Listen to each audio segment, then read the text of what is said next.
Assalamualaikum warahmatullahi wabarakatuh. Puji berserta syukur marilah kita panjatkan kepada Allah Subhanahu wa taala yang telah memberikan beribu-ribu nikmat kepada kita. Tak lupa salawat serta salam tercurahkan kepada Nabi Muhammad SAW, keluarganya beserta sahabatnya. Semoga kita semua mendapatkan syafaatnya dan mendapatkan petunjuk hingga hari kiamat nanti. Bapak Ibu guru karyawan serta siswa-siswi MTS Muhammadiyah 01 Purbalingga yang berbahagia, pada kesempatan ini saya akan membahas perihal sabar. Apa itu sabar? Sabar adalah menahan diri dalam melaksanakan sesuatu dan menjauhi sesuatu. Menurut ulama, ada 3 bentuk sabar, yaitu yang pertama, sabar dalam ketaatan. Perlu diketahui bahwa ketaatan itu adalah berat dan menyulitkan bagi jiwa seseorang. Terkadang pula melakukan ketaatan itu berat bagi badan, merasa malas dan lelah. Juga dalam melakukan ketaatan akan terasa berat bagi harta, seperti dalam masalah zakat dan haji.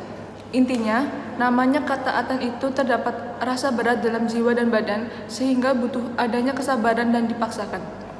Allah Subhanahu wa taala berfirman yang artinya, "Hai orang-orang yang beriman, sabarlah kamu dan kuatkanlah kesabaranmu, dan tetaplah bersiap siaga dan bertakwalah kepada Allah supaya kamu beruntung."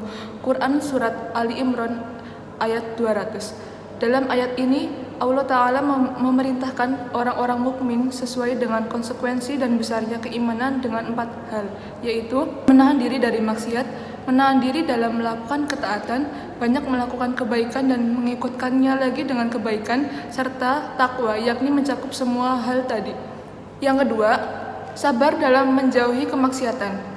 Hal inilah yang terjadi pada Nabi Yusuf alaihissalam. Beliau diajak berzina oleh istri seorang Al-Aziz di tempat yang sudah aman lagi tertutup rapat, sehingga tidak mungkin ada orang yang tahu. Selain itu, istri Al-Aziz juga memiliki kekuasaan dan kekuatan terhadap Yusuf. Namun, Yusuf mampu menghindari ajakan berzina dari seorang wanita yang cantik, padahal dia sendiri adalah seorang pemuda yang masih belia, sehingga sangat mudah untuk tergoda melakukan zina. Akan tetapi, Yusuf lebih memilih bersabar dalam menjauhi kemaksiatan, sehingga ia pun rela dipenjara. Sebagaimana yang Allah ceritakan dalam firman-Nya. Yusuf berkata, "Wahai Robku, penjara lebih aku sukai daripada memenuhi ajakan mereka kepadaku. Dan jika engkau hindarkan aku dari tipu daya mereka, tentu aku akan cenderung untuk memenuhi keinginan mereka, dan tentulah aku termasuk orang-orang yang bodoh." Quran Yusuf ayat ke-33. Perlu diingat bahwa jiwa seseorang bisa memerintahkan dan mengajak kepada kejelekan. Maka hendaklah seseorang menahan diri dari perbuatan-perbuatan haram dan berbagai bentuk maksiat yang lainnya. Seseorang harus menahan diri dari hal-hal semacam ini sampai dia tidak lagi mengerjakannya. Dan ini tentu saja membutuhkan pemaksaan diri dan menahan diri dari hawa nafsu yang mencekam. Yang ketiga adalah sabar dalam menerima takdir yang Allah berikan. Allah Ta'ala berfirman yang artinya, "Maka bersabarlah kamu untuk melaksanakan ketetapan Rabbmu." Quran Surat Al-Insan ayat ke-24. Takdir adalah sebuah ketetapan Allah, dari takdir yang baik sampai takdir yang buruk. Seorang muslim wajib menerimanya. Dia tidak boleh protes dengan takdir yang telah Allah tetapkan untuknya, karena setiap takdir yang Allah tetapkan pasti ada hikmahnya. Namun, seseorang tidak boleh melakukan dosa dan maksiat dengan alasan takdir. Takdir yang telah Allah tetapkan wajib seorang muslim untuk ridho kepadanya.